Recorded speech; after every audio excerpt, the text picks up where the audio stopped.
Okay, Assalamualaikum semua. Nama saya Muhammad Amuddin. Saya cuba untuk menjadi MC untuk hari ini. Harap semua orang hari ini sihat semua. Okey, pada malam ni kita akan dengarkan perkongsian hebat daripada speaker-speaker kita, insya-Allah. Okey, dalam meeting ni kita nak diingatkan pada semua yang hadir, online sharing kita malam ni untuk offkan mic. Yang mana baru masuk, minta offkan mic, takut mengganggu nanti sharing-sharing pada speaker-speaker yang kita yang hebat ni. Okey, kalau dalam keadaan sedia boleh buka kamera. Jika ada soalan, boleh kita tulis pada ruang komen lah. Ruang chat, ruang komen. Atau kita boleh habiskan sisi question ni selepas speaker habis beri ni perkongsian beliau nanti. Harap maklum.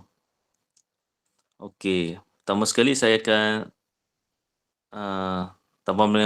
tanpa melengahkan masa lagi, saya ingin menjemput speaker pertama kita, Encik Azhar, untuk berkongsi dengan kita semua topik beliau. Dipersilakan.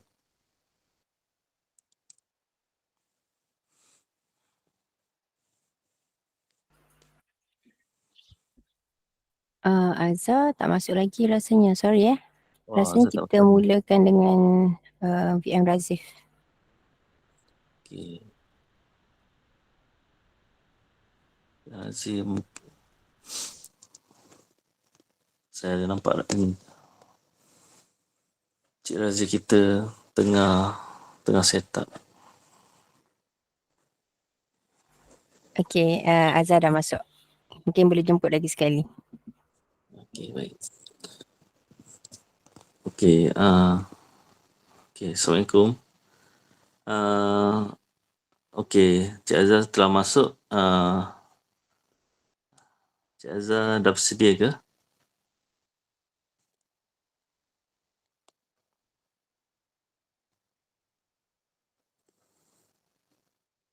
Alhamdulillah. Tapi saya bukan first speaker kan? Cik Azhar first speaker. Oh, ada perubahan eh? Allahu Akbar. dapat tentatif saya speaker nombor 2. Tapi ya khair boleh je. InsyaAllah. InsyaAllah. Okey, tanpa melengahkan masa, kita nyebut Cik Azhar kita untuk kita kongsi dengan kita semua topik beliau. Dipersilakan. Bismillahirrahmanirrahim. Alhamdulillahirrabbilalamin. Wassalatu wassalamu ala asyrafil anbiya'i wa mursalin wa ala alihi wa sahbihi ajma'in. Allahumma salli ala Sayyidina Muhammad wa ala ali Sayyidina Muhammad. Alhamdulillah. Pertama kalinya saya nak ucapkan jutaan terima kasih kepada MC dan juga penganjur majlis atas undangan terperanjat juga, dan alhamdulillah jugalah diberi kepercayaan, diberi keizinan untuk berkongsi. Sebenarnya tak layak pun sebab ramai lagi yang lebih menarik cerita-ceritanya yang nak kita dengar. Dan sebelum saya mulakan, macam diperkenalkan oleh MC, siapa yang belum kenal, saya Muhammad Azhar bin Rafuddin, berasal daripada Negeri Sembilan. Sekarang menetap di Sungai Buloh. Anak kedua kepada Double Diamond, Nurliza binti Hussein dengan Rafuddin bin Haji Bakri, atau dikenali dengan Kak Liza dan Abang Din lah, nombor 2.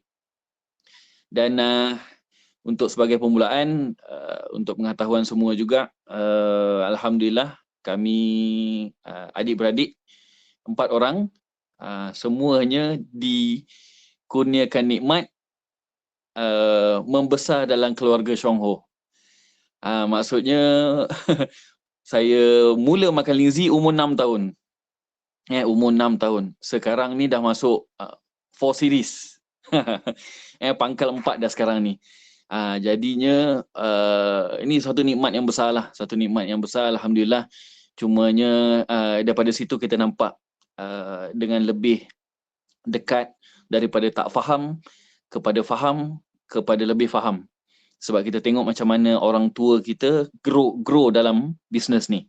Dan apa yang menjadikan mereka punya keutamaan, apa yang mereka cari, dan kenapa best sangat bisnes ni. Jadi kita sebagai budak kecil naik ke remaja, kita biasa kita belajar, sambung belajar semua, sampaikan saya habis, dipendekkan cerita, habis diploma, saya dalam civil engineering. Tapi biasalah kita umur-umur 18-20-an ni, awal 20-an, kita tak ada lain tak bukan kononnya lah nak mempraktikkan apa yang kita belajar. Jadi saya dalam civil, kita banyak terlibat dengan construction dalam pembinaan. Ini satu bidang yang secara zahirnya sangat-sangat best. Sebabnya kita buat macam buat Lego. Daripada benda tak ada, kita dapat design, kita kira, dan kita dapat membina suatu struktur yang daripada kosong sampai siap. Dan sangat-sangat menarik bidang ni. Cumanya bila kita berada dalam bidang ni, kita berada dalam suatu lapangan yang sangat-sangat luas sebenarnya. Yang kita, kalau kita nampak tu, kalau kita sebagai orang awam, kita hanya nampak bangunan di sebalik zinc. Construction semua bertutup dengan zinc kan. Tapi apabila kita duduk dan belajar dalam bidang ni, kita duduk dalam zinc. Jadi dia punya pengalaman tu berbeza sikit. Tapi dalam masa yang sama, saya dulu dapat antara projek yang terawal lepas saya grad, berada di Taipan, USJ, Subang Jaya. Projek kat Taipan, masa tu okey lah, sebelum malam tu, ini salah satu saya punya pengalaman. Malam tu cakap dengan mak, Double Diamond Noliza kita, cakap, mak besok nak pergi mana? Mak besok nak pergi sini, nak jumpa orang sakit, nak ziarah sana, ziarah sini. Cakap okey lah, mungkin balik sampai petang. Cakap okey, penuh lah. Okey, dipendekkan, saya balik tengah hari. Saya pun duduk USJ, balik tengah hari tengok mak ada kat rumah. Saya cakap, kenapa mak ada kat rumah? Cakap, mak, bukan mak banyak appointment ke? Dia cakap, betul, mak banyak. Tapi mak rasa mengantuk lah. Mak rasa mengantuk. Mak nak balik tidur. Dia cakap, ini kerja ke main-main? Dia cakap. Sebab suatu, dan lama-lama baru kita faham yang benda ni suatu privilege, suatu keadaan yang mana kita berada dalam kita punya kontrol. Ini yang banyak kita lagukan kepada orang-orang Syongho lama, iaitu kita punya first light. Seseorang yang benar-benar berjaya harus memiliki wang, masa dan kesihatan serentak. Jadi untuk dalam situasi itu, Double Diamond Noliza kita berada dalam kelapangan waktu yang dia ada. Kelapangan waktu, beliau dapat memilih. Sebab dibandingkan saya masa tu awal projek, jadi kita kena duduk sampai pukul 2-3 pagi waktu malam untuk siapkan kerja-kerja konkret. Jadi kadang-kadang tak tidur pun ada waktu tu. Jadi kita dapat tengok. Jadi dalam masa yang sama, ini saya sangat-sangat syorkan kepada siapa yang hadir pada malam ni, ataupun kepada prospek kita yang masih muda, banyak, saya sangat-sangat syorkan untuk berada dalam sistem, untuk datang mendengar, untuk datang belajar. Sebabnya sepanjang saya bekerja, ada waktu terluang, memang saya akan ikut sekali untuk session, untuk meeting. Ditakdirkan satu meeting, ini orang-orang lama akan kenal, ada seorang Cina daripada Kelantan, nama dia Chris Gan. Dia ni biasalah Cina Kelantan, dia datang, dia buat full time, dia datang ke Malaysia untuk bagi testimoni. Cina Kelantan kan cakap Melayu dia fasih betul. Jadi masa tu dia cerita ada satu kes seorang pakcik tua kena kencing manis, kaki dah busuk, nak kena potong. Jadi entah macam mana cerita ni sampai kepada kita punya pengedar Chongho ni, Chris Gunn, dan dia datang. Rupa-rupanya rumah sangat-sangat besar, tetapi anak-anak dah keberatan untuk balik sebabnya satu rumah dah penuh dengan bau busuk sebabkan kaki ayahnya. Jadi Chris Gunn ni datang, dan dia buat rawatan, dia buat kita punya dressing, tabur lingzi, bersihkan tu semualah. Dan penghujung hari Chris Gunn bagi tahu, okey pak cik kena makan sekian. Kita nak selamatkan kaki pak cik, kita tak nak potong. Jadi pak cik ni setuju. Tapi dia cakap bagi saya beli dengan kadar yang sedikit. Sebabnya kalau saya beli sekaligus, nanti bulan depan baru awak datang cuci kaki saya. Jadi Chris Gunn ni dapat tangkap lah apa yang cuba disampaikan oleh pak cik ni, dan dia bagi order yang waktu-waktu yang untuk beberapa hari. Lepas tu dia datang cuci, hantar produk. Seterusnya sampai kaki pak cik ni diselamatkan. Maksudnya lukanya bercantum, tak jadi potong kaki. Dan Chris Gunn ni, ini cantiknya nak kita berlapang dada. Indahnya bisnes ni, Chris Gunn ni jadi yang berlainan bangsa, orang asing, menjadi anak angkat kepada keluarga pak cik ni tadi. Jadi saya cakap dengan Chris Gunn, sejak tu saya rasa dia memang sangat-sangat istimewa orangnya. Sangat-sangat jujur, sangat-sangat ikhlas orangnya. Jadi memberi inspirasi, sangat-sangat kagumlah pada saya. Dia cakap ini bukan sekadar bisnes biasa, tapi apa yang ditawarkan adalah satu yang bukan semua produk ataupun semua bisnes ataupun semua orang berani untuk tawarkan. Jadi saya daripada situ saya cakap dengan arwah abah saya, cakap abah tolong buat surat resign. Saya cakap saya nak mula belajar dan ikut pergi ke meeting. Jadi ada satu waktu di mana saya dipanggil daripada pak cik saya di Melaka untuk jadi driver, bawa pekerja kilang daripada Germany, ulang-alik daripada Melaka sampai ke Penggalan Balak, Melaka, tepi laut. Jadi di sana saya ad hoc, maksudnya standby untuk jadi driver. Dia kalau nak pergi ke beli spare part, saya kena bawa lah. Tapi saya punya kawan waktu tu adalah pekerja-pekerja kilang, cleaner. Mana makcik-makcik yang duduk masa rehat-rehat tu kan, kita duduk situ, tak ada tempat nak pergi. Kampung, ni kawasan kampung dah tak ada tempat. Bukan ada mall ke, bukan ada kedai ke yang best-best, kita tak boleh lepak sana. So duduk dalam van. Jadi ada seorang makcik ni, bertegur siapa jadi macam tu. Nak habis kontrak, sampai satu waktu tu dah hampir habis, dia tanya, Azhar lepas ni balik KL buat apa? Dia cakap, makcik saya buat ni tolong pak cik saya je, saya ada bisnes sendiri. Dia tanya bisnes apa? Bisnes kesihatan, produk kesihatan. Saya cakap. Lepas tu dia tanya, untuk orang sakit kencing ada tak? Dia cakap, kenapa makcik? Dia cakap, makcik susah kencing. Ini kena-kena lagi bulan ni. Masa tu bulan Ramadan. Dia tahu sebab kita kurang minum air, dan dia cakap, minta maaf, cakap dia perlu letak kain yang dilembapkan dengan air panas kepada beliau punya riba, dan baru ada gesa untuk keluar air kencing. Jadi masa tu saya cakap, ada makcik, kita punya teh Cina, kita punya Lucun Cha, kita punya Chinese tea yang versi lama. Sekarang gini kita versi yang baru kan, ada beras perang semua. Jadi cakap boleh lah, dengan harga sekian. Saya cakap dengan telefon mak, tolong post daripada KL. Jadi dipendekkan cerita, dapat. Dia cakap, okey makcik, balik ni buka puasa, makcik rendam, habis segelas tambah air panas, habis segelas tambah air panas. Jadi dia cakap okey. Masa tu saya habis bagi, terus balik dalam buka puasa macam tu, pukul 10 malam. Hari yang sama dia dapat teh tu. Dia telefon, saya baru sampai rumah masa tu. Dia cakap, Azhar. Cakap, ya makcik, kenapa? Setakat ni daripada buka tadi, makcik dah kencing 3 kali. Azhar cakap, Masya Allah, makcik baguslah.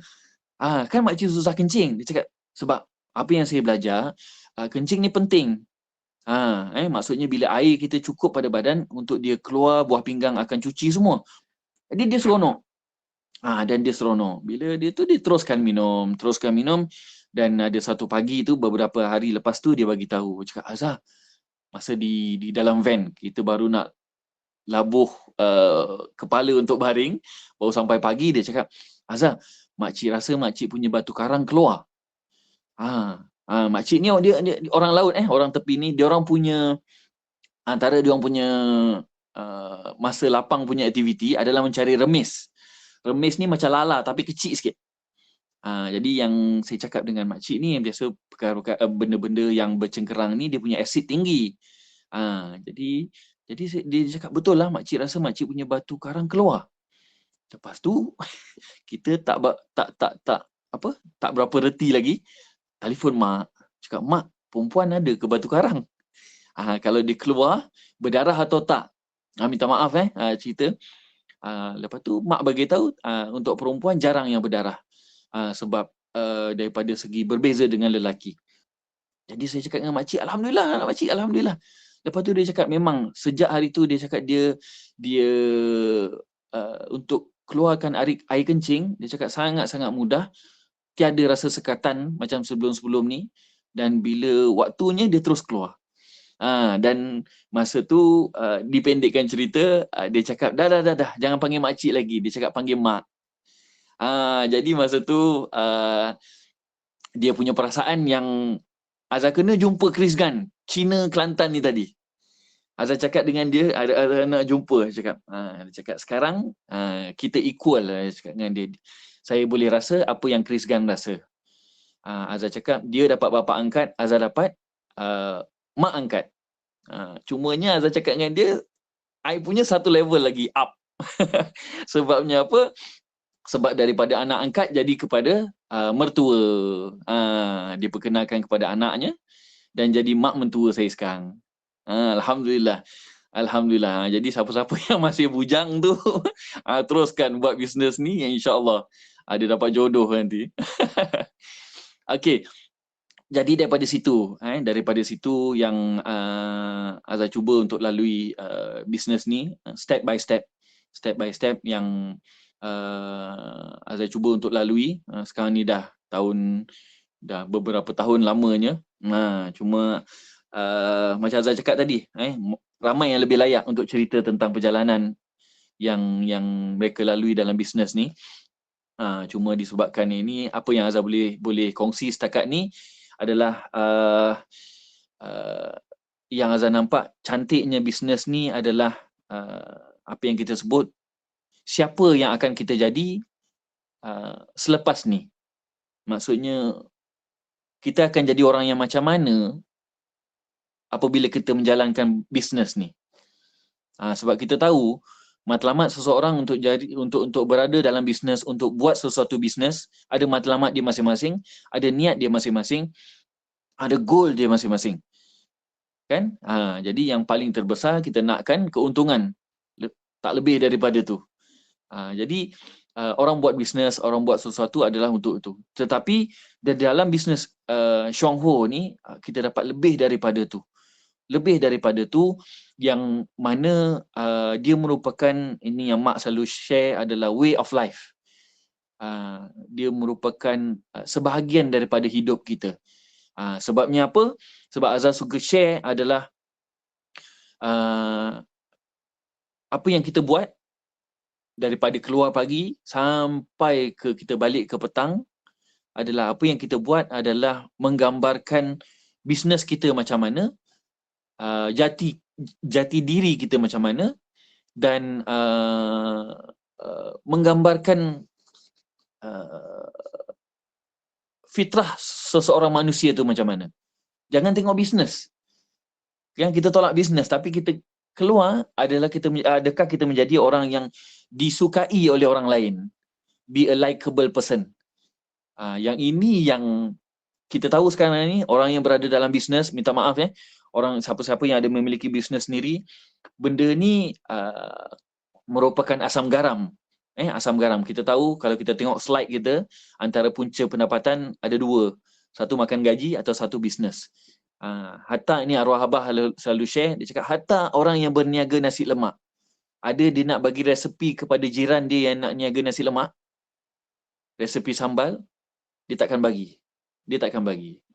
Ini lapangan je lah. Bila kita masuk dalam suatu lapangan yang kita pilih, dia punya plus minus dia, kita tak boleh lari. Sama juga macam Azhar dalam construction. Azhar dalam construction, nampak cantik bisnes naik, tapi di sebalik tabirnya untuk dapat kontrak, di situ dia ada punya hanky-panky dia macam mana. Kalau kita straight sangat, memang kita mati kebuluran lah, tak ada projek. Jadi sama juga. Tapi dalam bisnes ni, ini suatu bisnes yang sangat-sangat indah. Itulah mak selalu cakap, dia berdoa tak ada ke bisnes dalam dunia ni, lagi ramai dia tolong orang, lagi banyak duit dia dapat. Ini Azhar suka share yang mak punya satu kes, killer case yang buatkan dia punya ni, yang brainstem glioma, kes barah otak. Yang harapan hidupnya yang Dr. Halili Rahmat bagi hanya 2 minggu, seminggu 2 minggu. Jadi bila kita flashback balik juga, setiap orang mempunyai reason tertentu bagaimana dia kenal dengan bisnes ni. Tapi majority yang kenal dalam perniagaan ini semua disebabkan oleh masalah kesihatan.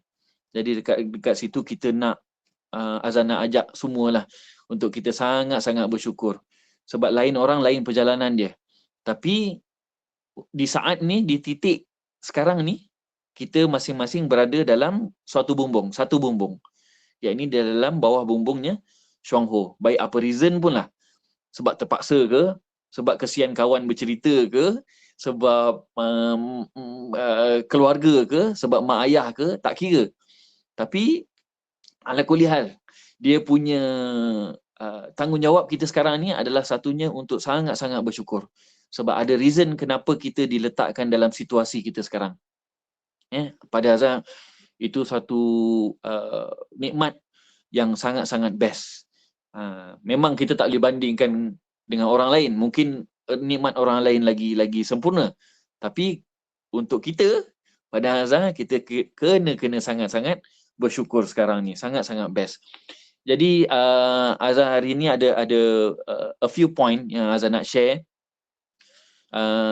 Yang boleh kita kaitkan dalam semua hal, bukan bisnes aja, tetapi lebih pada perkembangan diri ataupun membentuk siapa diri kita, membentuk fitrah kita sebagai manusia. Dan apabila poin-poin nanti Azhar sebut, kita boleh relatekan dalam apa jua yang kita buat. Baik dalam bisnes Syongho ataupun kita masih makan gaji, kita teruskan buat. Sangat-sangat Azhar syorkan, siapa yang masih makan gaji jangan berhenti dulu. Terus, tapi dalam masa yang sama, cuba untuk terus berada dalam sistem. Okey, yang pertama yang Azhar cuba nak sampaikan adalah ilmu. Ini suatu poin yang kita tak boleh lari. Dalam mana pun kita campak, apa pun yang kita nak, baik urusan dunia pun maupun akhirat, kita perlukan ilmu.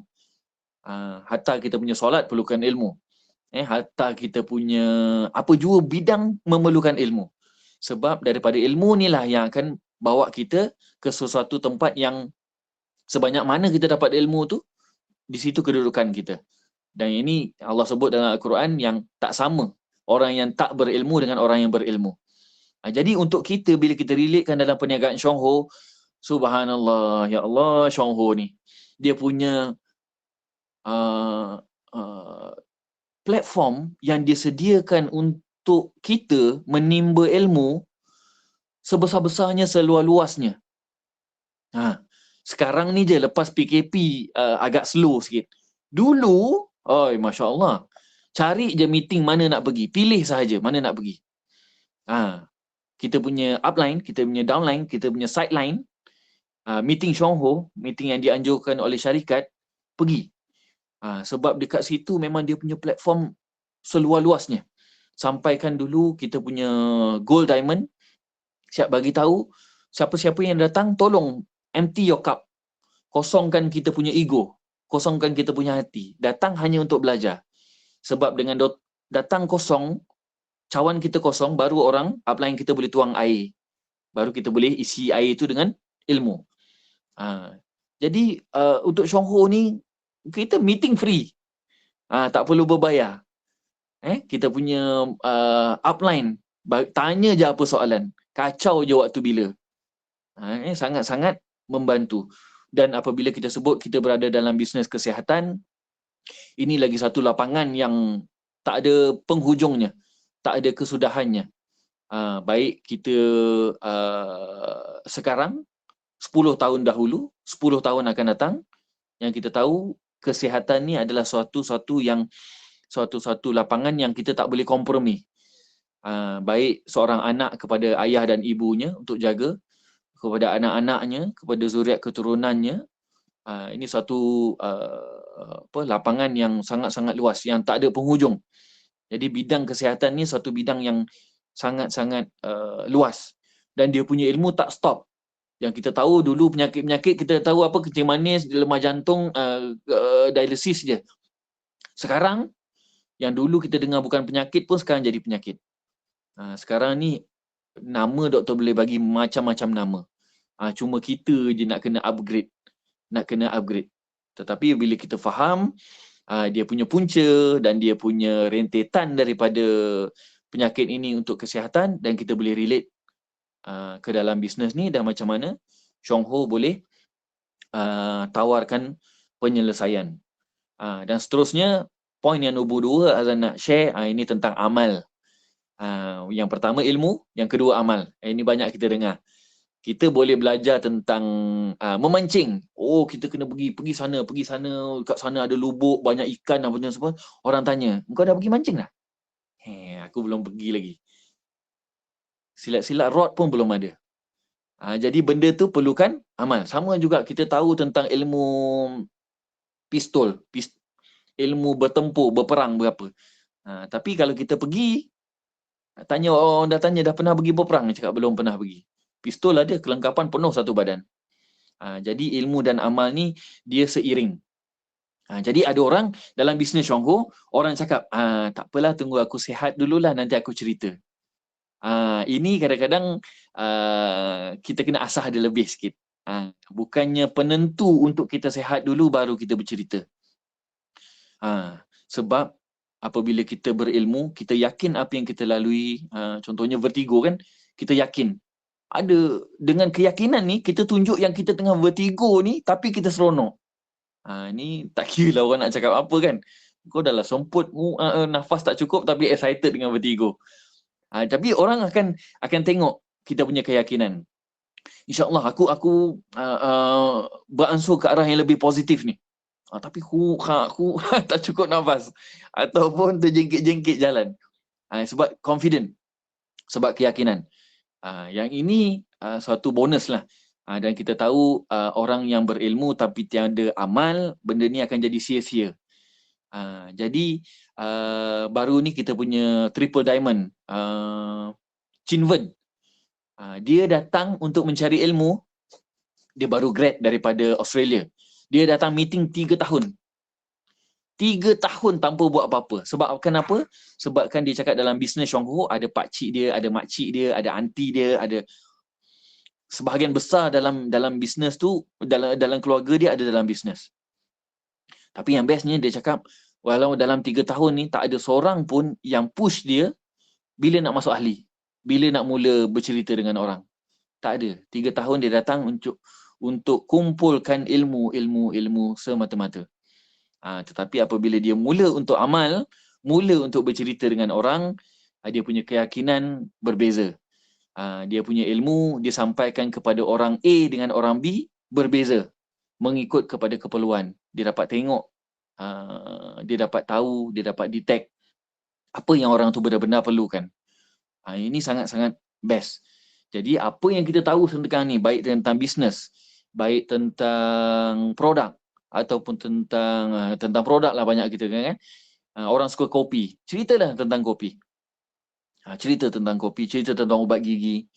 Sebab daripada situ apa yang kita yakin, ilmu yang kita belajar sikit, kita amalkan, benda tu akan beri kefahaman yang lebih mendalam. Lebih mendalam. Okey, seterusnya poin yang ketiga adalah ikhlas. Ikhlas ni yang banyak kita cerita dengan orang. Jangan fikir keluar untuk cari duit.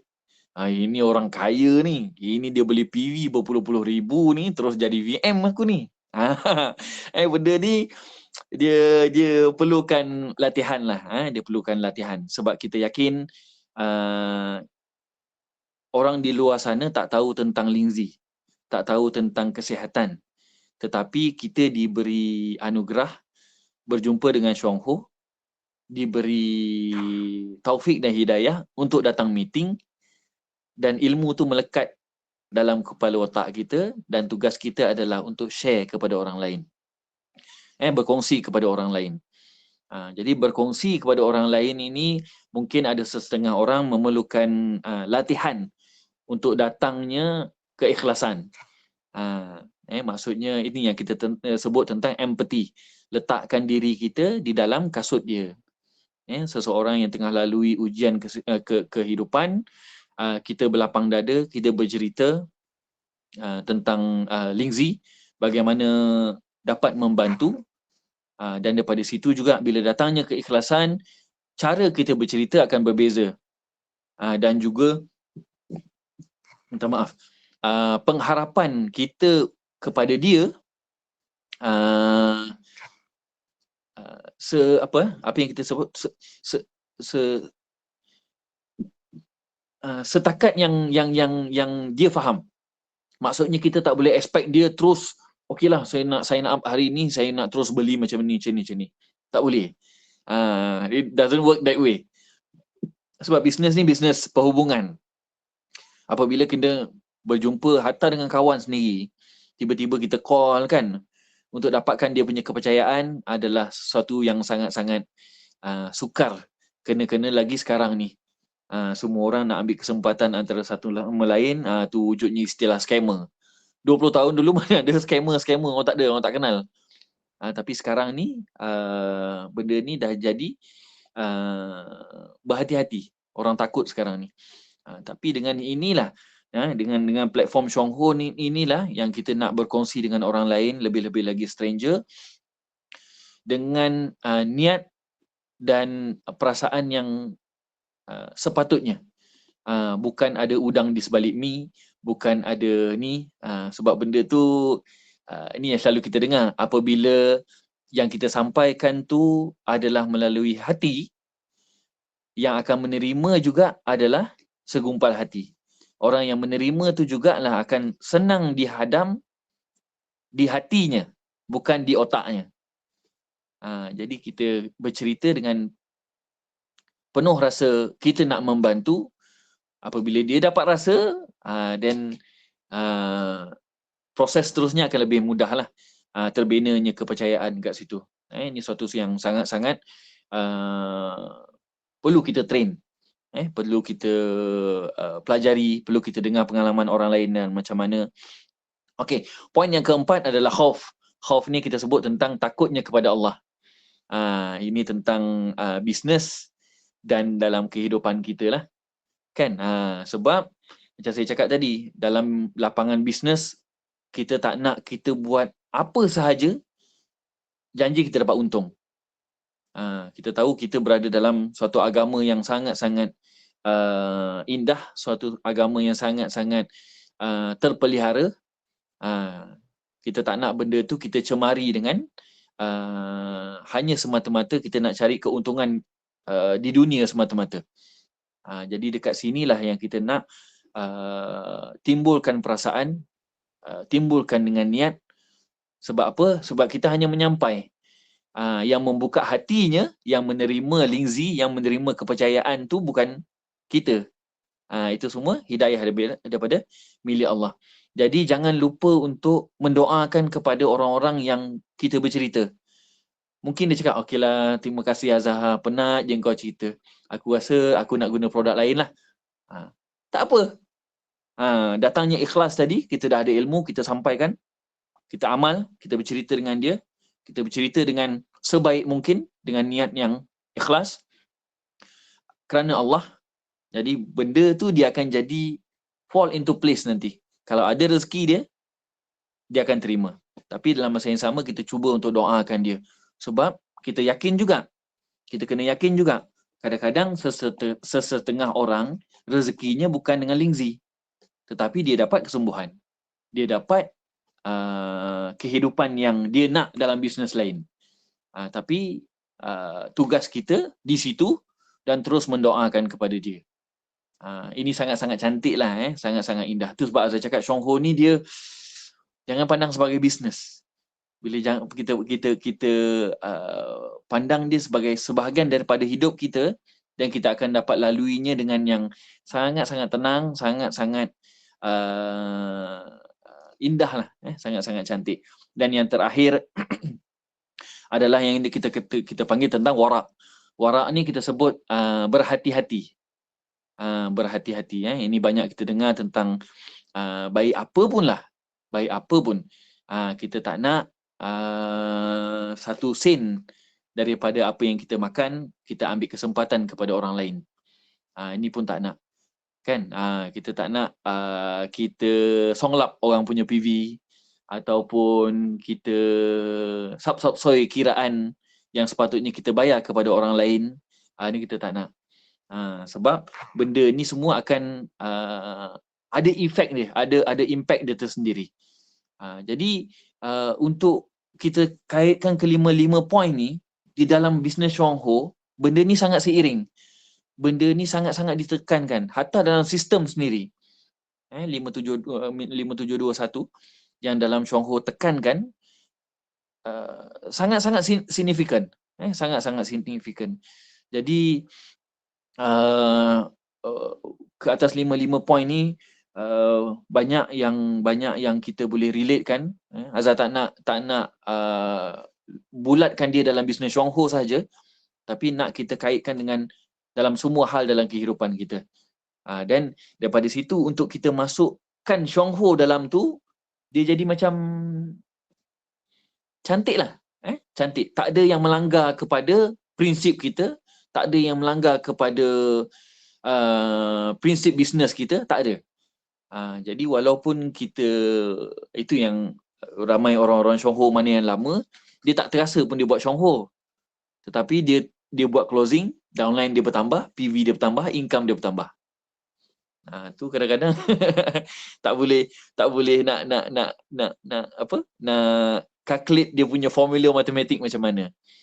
Tapi disebabkan waktu pun dah sampai, Azhar banyak antara yang Azhar nak sampaikan daripada Mak sendirilah. Daripada Mak sendiri, Diamond Noliza kita, dia cakap seseorang yang berjaya dalam bisnes Chong Ho, satu je formulanya. Maksudnya kalau dia dah berjaya dalam bisnes Chong Ho, dia dah bantu sangat-sangat ramai orang. Baik daripada segi kesihatan maupun daripada bantuan-bantuan yang lain. Jangan nampak kita bantu dia jadi downline kita, dia beli ringzi saja, tak. Tapi tu Azhar cakap, Azhar akhiri dengan siapa kita jadi apabila kita berada dalam bisnes ni. Yang ni yang Azhar nak tekankan. Jadi macam kita tengok kita punya double diamond Noliza, kita tengok kita punya gold diamond yang lain, semua dia orang punya jiwa tu, dia punya rohani, tak nampak macam orang bisnes pumpang-pumpang pun. Cuma dia orang tak tunjuk check je, dia orang tak tunjuk payslip je. Tetapi kalau dia orang beli produk, cuba tanya bulanan dia orang beli produk berapa? 20,000, 30,000 untuk kesihatan. Jadi ni mereka adalah contoh-contoh yang kita nak gunakan. They walk the talk. Dia orang ada ilmu, dia orang amal, dia orang sampaikan kepada orang lain dengan cara yang terbaik. Tak ada nak ambil kesempatan, ikhlas kerana Allah, dan juga sangat-sangat berhati-hati dengan ilmu mereka. Dan kita doakan mudah-mudahan yang kita punya upline semua, yang orang-orang yang banyak membantu kita dalam bisnes ni, mudah-mudahan mereka terus berjaya, dikurniakan kesihatan insya-Allah. Dan sebab apa? Sebab dengan bantuan mereka ni yang kita berada dalam bisnes ni. Kita selalu kacau kan. Sebenarnya untuk seorang upline, untuk seorang leader, diorang suka downline yang mengacau ni. Sebab dekat situ ada dia punya potential kan. InsyaAllah dengan situ Azhar nak akhiri dengan ucapan terima kasih kepada upline Azhar sendiri, Azhar punya abang yang sulung, Diamond Nazri bin Norafuddin, guiding upline tak lain tak bukan Double Diamond Noliza, dan Abang Din Norafuddin bin Haji Bakri yang tak henti-hentilah mainkan lagu dekat kita orang punya telinga ni adik-beradik kan. Dan mudah-mudahan siapa kita yang berada dekat dalam meeting ni semua diberikan kesihatan, ditunaikan segala hajat, insya-Allah dikenakan kesihatan. Mudah-mudahan kita jumpa lagi di meeting ataupun dekat Shongho. Kalau ada jumpa jangan lupalah tegur-tegur. InsyaAllah. Terima kasih. Wabillahi taufiq wa hidayah. Assalamualaikum warahmatullahi wabarakatuh. Okay, terima kasih pada